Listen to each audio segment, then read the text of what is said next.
Assalamualaikum warahmatullahi wabarakatuh. Selamat pagi anak-anak. Bagaimana kabarnya hari ini? Semoga dalam keadaan sehat walafiat ya. Pada pembelajaran kali ini kita akan belajar tema 3, benda di sekitarku, subtema 1, aneka benda di sekitarku, pembelajaran 4, 5, dan 6. Anak-anak, coba kalian perhatikan benda-benda yang ada di sekitar rumahmu. Kira-kira bahannya terbuat dari apa saja ya? Banyak alat rumah tangga yang terbuat dari plastik, mulai dari ember, gayung, sampai sendok sayur dan lain-lain. Sekarang banyak sekali benda berbahan dasar plastik. Mengapa? Karena plastik murah dan tahan lama. Bahan dari plastik tidak dapat menyerap air atau tembus air. Plastik pun mudah dibentuk ringan, oleh karena itu plastik dapat dibuat menjadi berbagai benda. Plastik memberikan banyak manfaat, akan tetapi plastik juga dapat menimbulkan masalah. Plastik membutuhkan waktu yang lama untuk terurai secara alami, bahkan memerlukan waktu sekitar puluhan sampai ratusan tahun. Untuk mengurangi sampah plastik dapat kita lakukan dengan 3 cara. Cara tersebut yaitu yang pertama, reduce adalah mengurangi penggunaan plastik. Contohnya ketika berbelanja sebaiknya membawa tas belanja sendiri sehingga tidak perlu menggunakan kantong plastik. Yang kedua, reuse adalah memanfaatkan kembali sampah plastik, misalnya sampah kemasan botol minuman digunakan untuk membuat pot bunga dan lain sebagainya. Yang ketiga, recycle adalah daur ulang sampah plastik.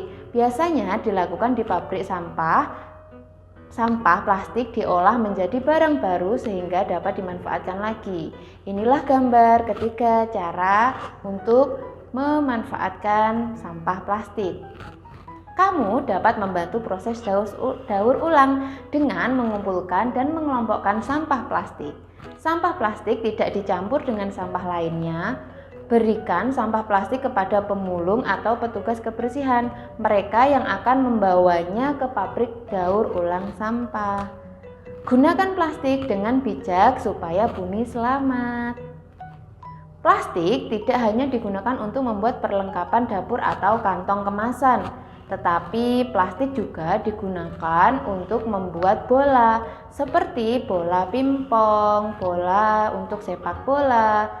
Banyak permainan yang menggunakan bola, contohnya antara lain sepak bola atau bola tangan.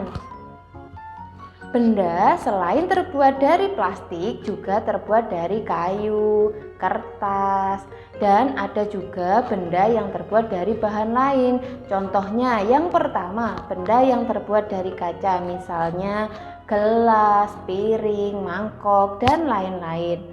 Kaca memiliki sifat kedap air dan tembus cahaya. Oleh karena itu, kaca digunakan untuk membuat benda yang tahan air. Kedua, benda terbuat dari logam, misalnya panci, penggorengan, sendok sayur, dan lain-lainnya. Benda-benda tersebut terbuat dari logam karena memiliki sifat yang kuat, dapat dibentuk dan menghantarkan panas yang baik. Yang ketiga, benda yang terbuat dari karet, misalnya ban, balon, sandal karet, bola, dan lain sebagainya. Sifat karet adalah elastis dan lentur. Selain itu, karet tidak mudah retak dan tidak mudah panas. Kamu telah mempelajari aneka bahan pembentuk benda. Selain bahan pembentuk benda, benda juga mempunyai sifat yang khas. Perhatikan bahan yang menggunakan untuk membuat penggaris.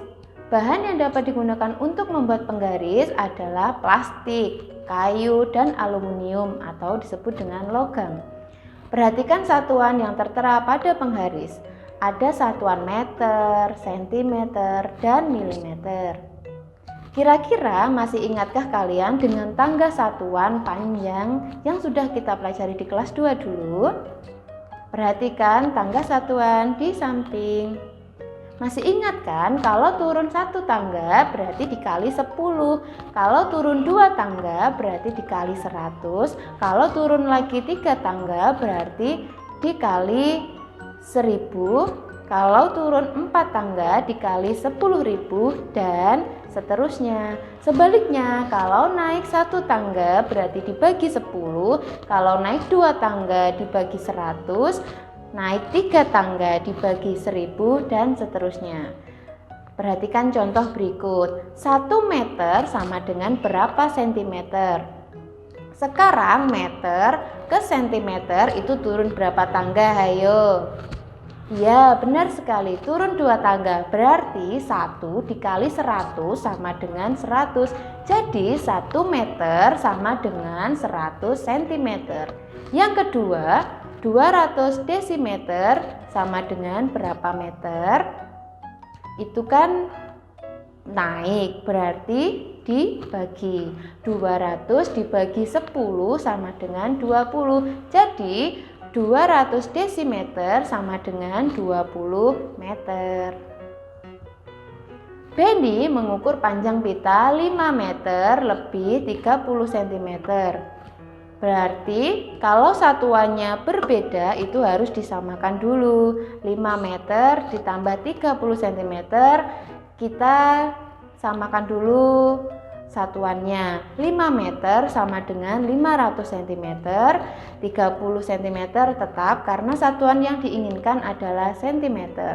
Jadi 5 meter ditambah 30 meter sama dengan 500 cm ditambah 30 cm sama dengan 530 cm. Siapa yang tahu meteran gulung? Meteran gulung disebut juga meteran saku. Meteran gulung berfungsi untuk mengukur panjang benda yang lebih dari 1 meter. Meteran ini bisa digunakan pekerja bangunan atau tukang kayu. Baik kan anak-anak, bagaimana? Sudah paham atau belum dari penjelasan Tico tadi? Kalau belum, silakan nanti di buku dipelajari sendiri lagi ya. Sekarang untuk menambah pemahaman kalian di rumah, jangan lupa kerjakan tugas dari Tico. Setelah tugas selesai dikerjakan, jangan lupa di-upload di Google Drive Al-Firdaus. Cukup sekian dari Tico. Ingat pesan Tico untuk mematuhi protokol kesehatan, yaitu memakai masker, sering-sering mencuci tangan dengan sabun, dan jaga jarak. Jangan keluar rumah kalau tidak perlu. Cukup sekian. Assalamualaikum. See you.